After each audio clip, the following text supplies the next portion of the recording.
আজকে আমরা জানব বায়ুমণ্ডল সম্পর্কে।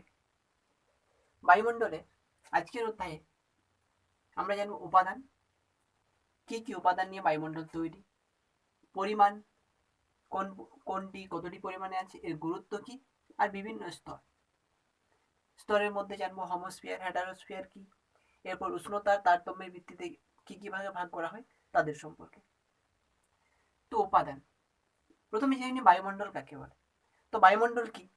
আমরা জানি পৃথিবীর উপরে যে বায়ুর একটা স্তর রয়েছে, চাদরের মতো যে একটা স্তর ঘিরে রয়েছে পৃথিবীকে, তাই হলো বায়ুমণ্ডল। বুঝে গেছে?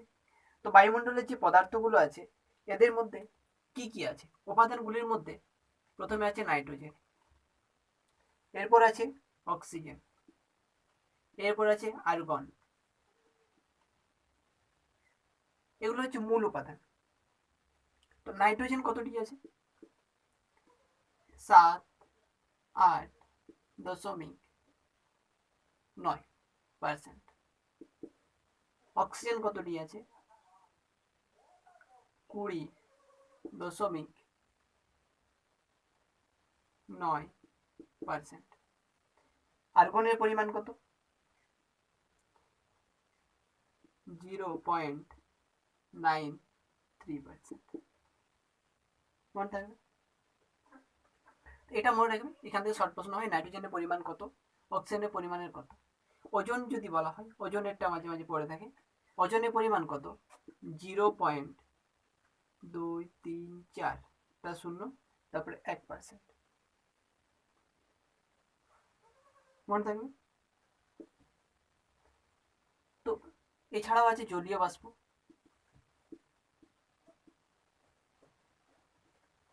ধূলিকণা প্রভৃতি, কার্বন ডাইঅক্সাইড। তো প্রতিটার গুরুত্ব জানবো। তো নাইট্রোজেনের গুরুত্ব কি প্রথমে লিখে নিই। তো নাইট্রোজেন নাইট্রোজেন কি কাজে লাগে? উদ্ভিদ আর প্রাণীর প্রোটিন জাতীয় খাদ্য তৈরিতে, বিভিন্ন ধরনের সার তৈরিতে। আমরা যেগুলো বলে থাকি 10-26, ওগুলো কি আসলে এনপিকে, 10:26:26। দেখবে 10-26-এর উপরে এগুলো লেখা থাকে। মাটির উর্বরতা বৃদ্ধিতে নাইট্রোজেন লাগে, যেমন অ্যানাবিনা, নস্টক, ক্লোস্ট্রিডিয়াম। এগুলো কি করে? বায়ু থেকে সরাসরি নাইট্রোজেন গ্রহণ করে নিজের পুষ্টি সাধন করে। এছাড়াও মাটির উর্বরতাও বৃদ্ধি করে। তো এই হলো নাইট্রোজেনের গুরুত্ব। অক্সিজেনের গুরুত্ব লিখে নিই। অক্সিজেন আমাদের কি কাজে লাগে? উদ্ভিদের প্রাণীর শ্বাসকার্য চালানোর জন্য। আগুন জ্বালানো কেবলমাত্র অক্সিজেনের উপস্থিতিতেই সম্ভব, আর শ্বসনের দ্বারা শক্তি উৎপাদন। আর্গনটা অতটি ইম্পর্টেন্ট নয়, ওজনটা দেখি। ওজনের দেখো, ওজন স্তর সম্পর্কে পরে বিস্তারিত জানবো। এখন এই কটা মনে রাখো। অতিবেগুনি রশ্মি শোষণ করে, যার ফলে জীবকুল ধ্বংসের হাত থেকে রক্ষা পায়। আর বায়ুমণ্ডলের নিচের স্তরে তাপমাত্রা নিয়ন্ত্রণ করে। এরপর জলীয় বাষ্প। জলীয় বাষ্প কি করে? ম্যাঘ সৃষ্টিতে সাহায্য করে। আমরা জানি জল বাষ্পীভূত হয় আর আকাশে যায়। আকাশে যাওয়ার পর ধীরে ধীরে ঘনীভূত হয়, আর কি হয়? ম্যাঘ সৃষ্টি হয়। অর্থাৎ ম্যাঘ সৃষ্টি হয় জলীয় বাষ্প থেকে। বাষ্পমোচন, যদি বায়ুতে জলীয় বাষ্পের পরিমাণ বেশি থাকে তাহলে কি বাষ্পমোচনের হারটা কম হবে, তো বাষ্পমোচনকেও নিয়ন্ত্রণ করে। জলবায়ু নিয়ন্ত্রণ। জলবায়ু নিয়ন্ত্রণ, আমরা জানি শীতকালে বায়ুতে জলীয় বাষ্পের পরিমাণ বেশি থাকে। অর্থাৎ কি করে?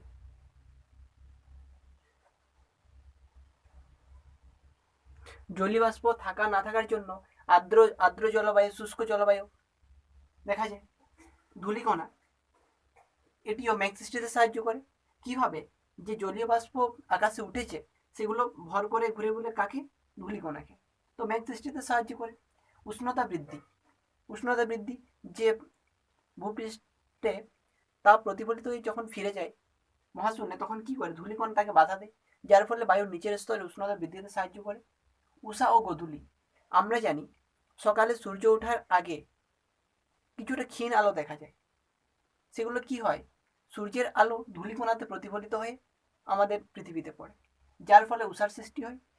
বিকালবেলা ঠিক তার উল্টো ঘটনা ঘটে যায়, সূর্য ডোবার পরেও সূর্যের আলোটা ধূলিকণায় প্রতিফলিত হয়, যার ফলে আলোটা আমাদের পৃথিবীতে পড়ে, সৃষ্টি হয় গোধূলি।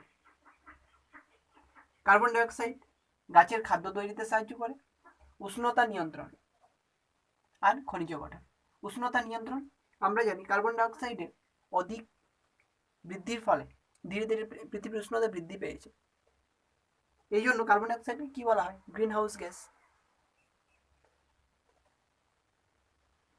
এখান থেকে তোমরা নাইট্রোজেন, অক্সিজেন এদের পরিমাণগুলো মনে রাখবে, এখান থেকে শর্ট প্রশ্ন এসে থাকে। এরপর দেখবো, গুরুত্ব হয়ে গেছে, এরপর দেখবো স্তর। তো স্তরের প্রথমে দেখব উপাদানের তারতম্যের ভিত্তিতে বা রাসায়নিক গঠনের তারতম্যের ভিত্তিতে বায়ুস্তরকে কয় ভাগে ভাগ করা হয়, কি কি। তো কয় ভাগে ভাগ করা হয়, উপাদানের তারতম্যের ভিত্তি থেকে দুভাগে ভাগ করা হয়। এক হচ্ছে হোমোস্ফিয়ার,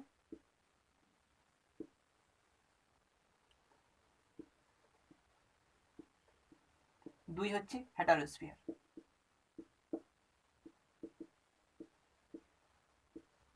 হোমোস্ফিয়ার কি, বায়ুমণ্ডলের যে বিভিন্ন উপাদান আছে, বায়ুমণ্ডলের বিভিন্ন উপাদানগুলির ঘনত্ব যখন প্রায় সমান থাকে তখন তাকে আমরা বলি হোমোস্ফিয়ার। অর্থাৎ ভূপৃষ্ঠ থেকে শুরু করে 99 কিলোমিটার পর্যন্ত বায়ুমণ্ডলের যে উপাদানগুলি আছে তাদের ঘনত্ব সব স্থানে প্রায় সমানই থাকে, এই জন্য একে বলা হয় হোমোস্ফিয়ার। হোমো অর্থাৎ সম।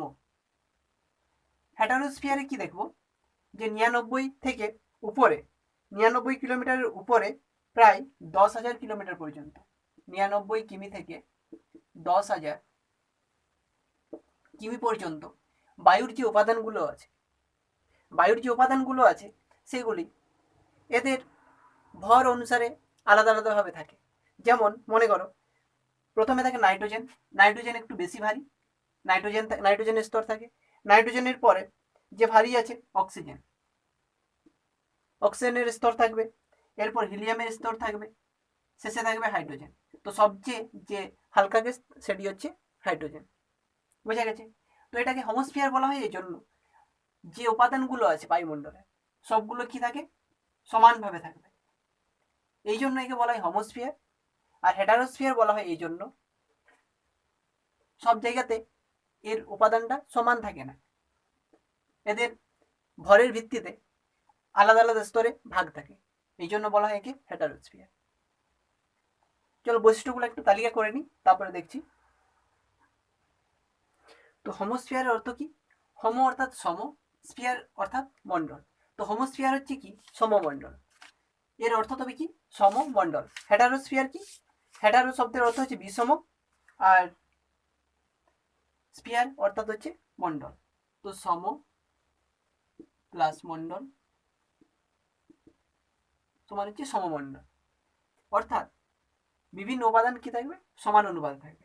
বিস্তার, এর বিস্তার ভূপৃষ্ঠ থেকে 0 থেকে ভূপৃষ্ঠ থেকে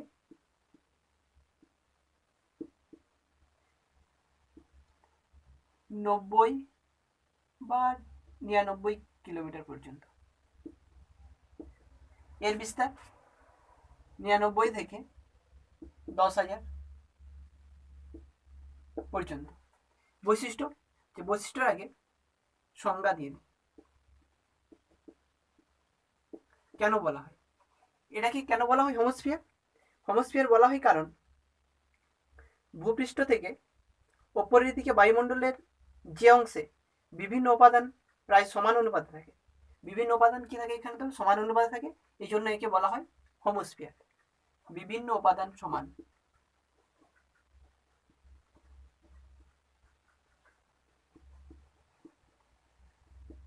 সমান থাকে, তাই একে বলা হয় হোমোস্ফিয়ার। হেটারোস্ফিয়ারটা কি, মিশ্রিত অবস্থায় থাকে, বিভিন্ন উপাদান মিশ্রিত অবস্থায় না থেকে তাদের ভর অনুসারে থাকে। এখানে তো মিশ্রিত অবস্থায় থাকে সবকিছু, এখানে কি থাকে, ভর অনুসারে,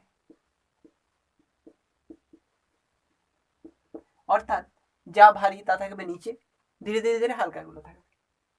বৈশিষ্ট্য, বৈশিষ্ট্য দেখে নিই। আচ্ছা, এটার বৈশিষ্ট্য একটু পরে করছি।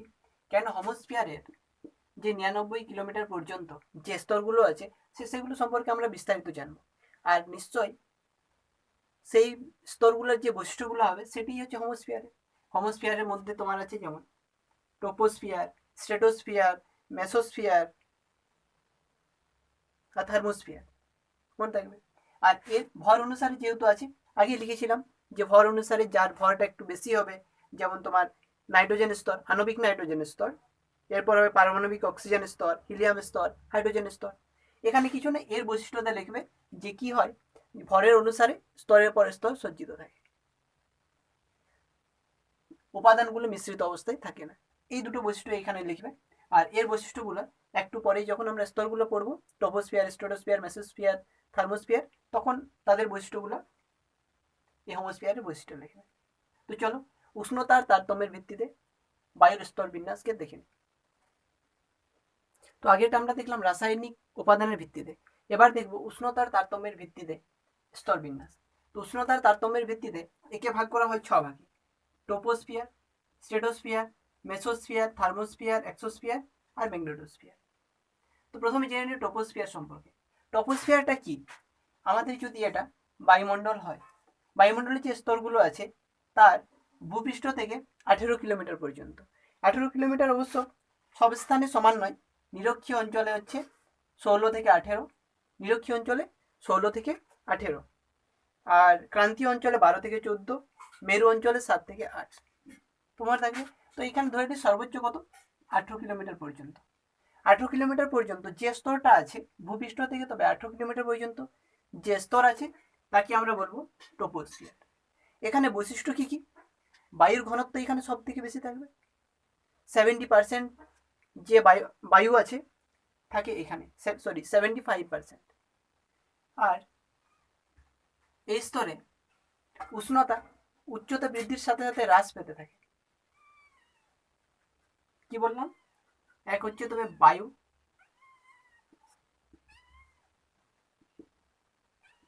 কত থাকে, মোট 75%। তো বায়ুর ঘনত্ব সব থেকে বেশি থাকে কোন স্তরে? ট্রোপোস্ফিয়ারে, মনে থাকবে। উষ্ণতা কি হয়, 1000 মিটারে হ্রাস পায় 6.4 ডিগ্রি করে, প্রতি 1000 মিটারে উষ্ণতা হ্রাস পায় 6.4 ডিগ্রি। এছাড়াও আর কি কি আছে? এর যে একেবারে উপরের স্তর, উপরের লাস্ট 3 কিলোমিটার, এই স্তরে উষ্ণতার হ্রাস বৃদ্ধি কোনো কিছুই হয় না। এই স্তরটাকে বলা হয় ট্রোপোপজ। মনে রাখবে, যে স্তরের শেষ সীমা হবে তারই পোজ। ট্রোপোস্ফিয়ারের হচ্ছে ট্রোপোপোজ, স্ট্রেটোস্ফিয়ারের স্ট্রেটোপোজ, এরকম ভাবে যেতে থাকবে। তো এই দুটো মনে রাখবে যে বায়ুর ঘনত্ব কি হয়, এখানে সব থেকে বেশি থাকে, 75% বায়ুর ঘনত্ব থাকে। এখানে কি হয়, প্রতি কিলোমিটার উচ্চতা বৃদ্ধিতে উষ্ণতা হ্রাস পায় 6.4 ডিগ্রি সেন্টিগ্রেড করে। এই স্তরে আবার কি হয়ে থাকে, ঝড় বৃষ্টি।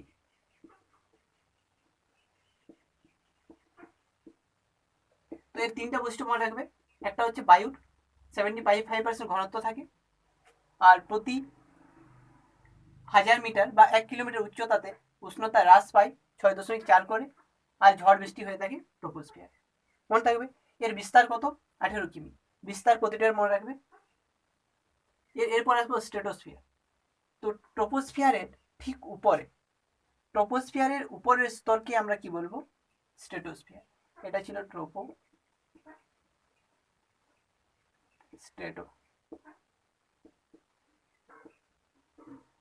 স্ট্রেটোস্ফিয়ার।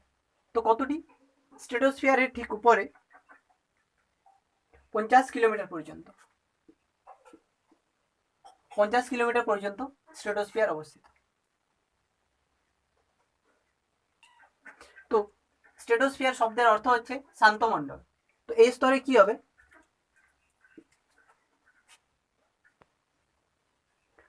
কি হয়, এখানে প্রথমে যে ট্রোপোস্ফিয়ার ছিল এখানে কি হচ্ছিল, উষ্ণতা হ্রাস পাচ্ছিল।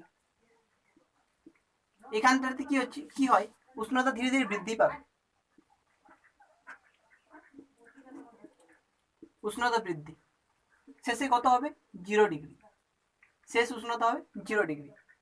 আর কি আছে, এর এই স্তরে উপরে শেষ যে 20 থেকে 35 কিলোমিটার আছে, এখানে কি থাকে, ওজোন গ্যাস দেখা যায়, একটা ওজোন গ্যাসের স্তর দেখা যায়।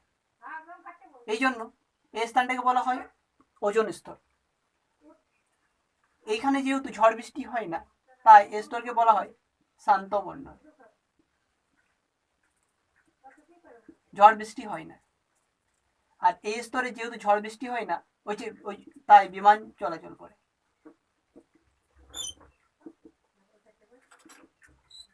তো এখানে এগুলো পড়ে যে বায়ুর ঘনত্ব সবচেয়ে বেশি কোন স্তরে, ট্রপোস্ফিয়ার। প্রতি 1 কিলোমিটার উচ্চতা বৃদ্ধিতে উষ্ণতা কত হ্রাস পায়, 6.4 ডিগ্রি। ঝড় বৃষ্টি কোন স্তরে হয়ে থাকে, ট্রপোস্ফিয়ারে। এরপর বিমান চলাচল করে কোন স্তরে, স্ট্রেটোস্ফিয়ারে। ওজোন গ্যাসের ঘনত্ব সব থেকে বেশি কোথায়, স্ট্রেটোস্ফিয়ারে, মনে থাকবে। ওজোন গ্যাস সম্পর্কে বলি, তো ওজোন গ্যাসের গুরুত্ব কি, ওজোন গ্যাস কি করে, অতিবেগুনি রশ্মি শোষণ করে, মূল কাজ হচ্ছে অতিবেগুনি রশ্মি শোষণ করে। এর আবিষ্কার কে করেন, ওজোন গ্যাস আবিষ্কার করেন স্কোনবিন। বায়ুমণ্ডলে যে ওজোন গ্যাস আছে তা প্রথম প্রমাণ করেন বুসন ও ফেব্রিক, এরা করেছিল 1913-তে, আর এটা আবিষ্কার হয়েছিল 1840।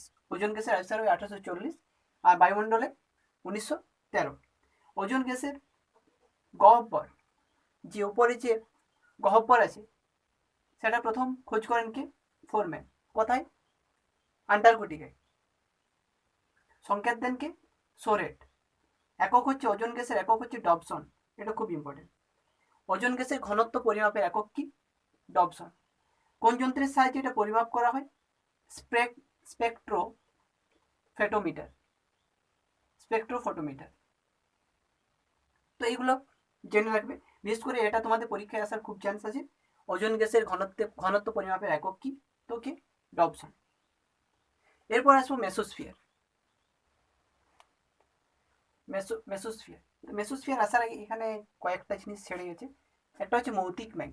মৌতিক ম্যাগটা কি, মাঝে মাঝে দুই মেরুতে কি হয়, যে বরফ বরফ বরফের চাই আছে, সেগুলো বরফের কেলাসিত ম্যাগ দেখা যায়। এই ম্যাগগুলোকে বলা হয় মৈতিক ম্যাগ। অর্থাৎ মৈতিক ম্যাগ কোন স্তরে দেখা যায়, স্ট্রেটোস্ফিয়ারে। আর এর যে সর্বোচ্চ স্তর তাকে তাকে কি বলবো, স্ট্রেটোপোজ। ট্রপোস্ফিয়ারের সর্বোচ্চ স্তরকে ট্রপোপোজ, এর সর্বোচ্চ স্তরকে বলবো স্ট্রেটোপোজ। এর উচ্চতা, প্রথমে ট্রপোস্ফিয়ার ছিল ভূপৃষ্ঠ থেকে 18, স্ট্রেটোস্ফিয়ার হলো 18 থেকে 50। এর উচ্চতা হচ্ছে 50 থেকে 80 কিমি। এর উচ্চতা হচ্ছে 50 থেকে 80 কিমি। তো কি কি থাকে, এই স্তরে বায়ুর ঘনত্ব কি হয়, অনেকটা কম থাকে। তো বায়ুর ঘনত্ব যেহেতু কম থাকে, যার ফলে কি হয়, উষ্ণতাও এখানে হ্রাস পায়, উষ্ণতা কম। যদি বলা হয় কোন স্তরে বায়ুর উষ্ণতা সবচেয়ে কম, তো কি বলবে, মেসোস্ফিয়ার। উষ্ণতা কত হয়, -93 ডিগ্রি। খুব ইম্পর্টেন্ট প্রশ্ন। যেহেতু এখানে বায়ুর উষ্ণতা একেবারে কম, -93 ডিগ্রি, এরপরে যে স্তরগুলো আছে সেগুলোতে উষ্ণতা অনেক বেশি থাকে, 1000-এর থেকেও বেশি। তো আমাদের যে উল্কাগুলো আছে, মহাকাশ থেকে যে উল্কাগুলো পড়ে, সেগুলো কি হয়, মেসোস্ফিয়ার আসার সময় হঠাৎ করে যখন কি হয়, খুব শীতলের সংস্পর্শে আসে, খুব যখন ঠান্ডার সংস্পর্শে আসে, তখন কি হয়, ওগুলো টুকরো টুকরো ভাগে ভাগ হয়ে যায়, পড়ে ছাই হয়ে যায়। তো উল্কপিণ্ড পড়ে ছাই হয় কোন স্তরে,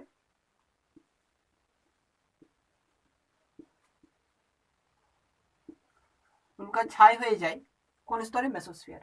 খুব ইম্পর্টেন্ট শর্ট প্রশ্ন এটা, কোন স্তরে উল্কাপিণ্ড পড়ে ছাই হয়ে যায়, কোন স্তরে, মেসোস্ফিয়ারে। আর এখানে কি দেখা যায়, নৈশদ্যুতি ম্যাগ।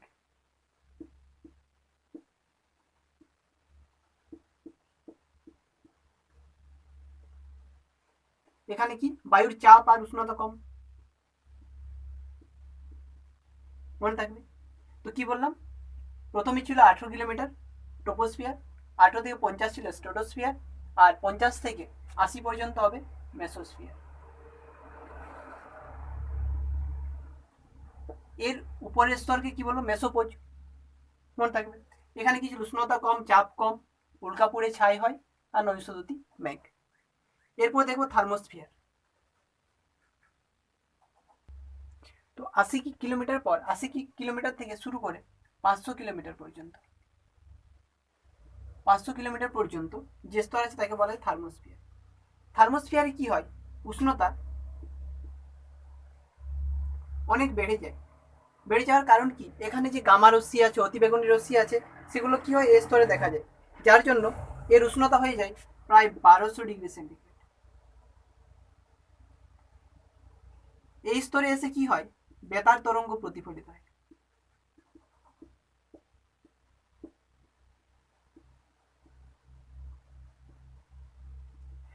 যার ফলে কি হয়? আমাদের যে স্যাটেলাইটগুলো আছে সেগুলো কি হয়? প্রথমে আমরা টেলিফোন থেকে একটা সিগন্যাল দিই, বিদ্যুতিক তরঙ্গ, যে তৈরি হয়, যে ইলেকট্রিক সিগন্যাল তৈরি হয়, সেটা কি হয়?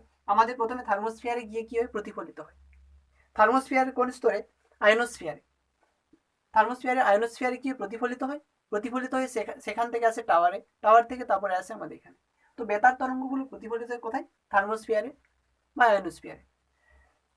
আর কি হয়? এই স্তরে মেরুজ্যোতি দেখা যায়। মেরুজ্যোতি, মেরুজ্যোতিটা কি? মেরু অঞ্চলে যে আয়নীয় গ্যাসগুলো আছে সেগুলো যদি ইলেকট্রন বা প্রোটনের সংস্পর্শে আসে, কি বললাম? মেরু অঞ্চলে আয়নীয় গ্যাস কণাগুলো ইলেকট্রন বা প্রোটনের সংস্পর্শে এলে কি হয়? ক্ষীণ একটা আলোর সৃষ্টি করে, যাকে বলা হয় মেরুজ্যোতি। তো এইখান থেকে খুব ইম্পর্টেন্ট শর্ট প্রশ্ন হয়, মেরুজ্যোতি কোন স্তরে দেখা যায়? থার্মোস্ফিয়ার। বেতার তরঙ্গ কোথায় কোথায় প্রতিফলিত হয়? থার্মোস্ফিয়ার। এরপর দেখবো এক্সোস্ফিয়ার। এক্সোস্ফিয়ার এর উষ্ণতা কত? উষ্ণতা 1650 ডিগ্রি সেন্টিগ্রেড। সবচেয়ে উষ্ণতম স্তর হচ্ছে এক্সোস্ফিয়ার। শীতলতম দেখেছিলাম মেসোস্ফিয়ার, উষ্ণতম হচ্ছে এক্সোস্ফিয়ার। এখানে কি কি হয়? হিলিয়াম আর হাইড্রোজেন গ্যাসের প্রাধান্য দেখা যায়, গ্যাস থাকে। এছাড়াও যে কৃত্রিম উপগ্রহগুলো রাখা হয় সেটা হচ্ছে এখানে।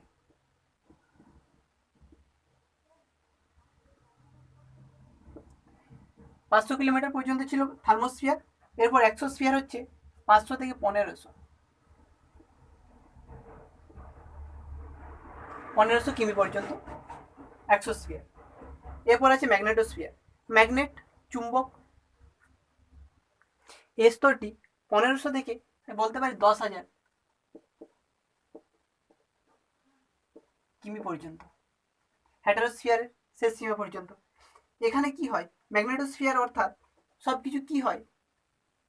চুম্বকীয় অবস্থায় থাকে। বিশেষ করে ইলেকট্রন আর প্রোটনগুলো কি হয়? এখানে চুম্বকীয় অবস্থায় থাকে। ইলেকট্রন, প্রোটন এর প্রাধান্য দেখা যায়। আর এই ইলেকট্রন প্রোটনের জন্য কি হয়? একটা স্থায়ী চুম্বক ক্ষেত্রে তৈরি হয়। তো এই হলো আমাদের বায়ুর স্তর। এখানে বায়ুর ঘনত্ব সব থেকে বেশি কোথায়? উষ্ণতা হ্রাস, ঝড় বৃষ্টি কোন স্তরে হয়ে থাকে? বিমান চলাচল কোন স্তরে হয়ে থাকে? সবচেয়ে শীতলতম স্তর উল্কাপিণ্ড পড়ে কোথায় ছাই হয়? বেতার তরঙ্গ কোথায় প্রতিফলিত হয়? মেরু যদি কোথায় দেখা যায়? সবচেয়ে উষ্ণতম স্তর। এগুলো শর্ট প্রশ্নের জন্য খুব ভালো করে পড়ে রাখবে। আর যখন এই বড় নোট লিখবে অবশ্যই আলাদা আলাদা পয়েন্ট দেবে। প্রথমে বিস্তার লিখবে, তারপরে বৈশিষ্ট্য লিখবে, শেষ সীমা লিখবে। এইগুলোর সময় বায়ুর ঘনত্ব, উষ্ণতা হ্রাস আলাদা আলাদা ছোটো ছোটো পয়েন্ট করবে। আর অবশ্যই এই ছবিটা দেবে। ছবিটা দেবে এখানে টপোস্ফিয়ার। টপোস্ফিয়ারের পারলে বৈশিষ্ট্যগুলো এখানে লিখে দেবে ছোটো ছোটো করে। স্ট্রেটোস্ফিয়ার বৈশিষ্ট্যগুলো ছোটো ছোটো করে লিখে দেবে। এখানে লিখবে ওর সর্বোচ্চ সীমা আর এরকম করে স্তর।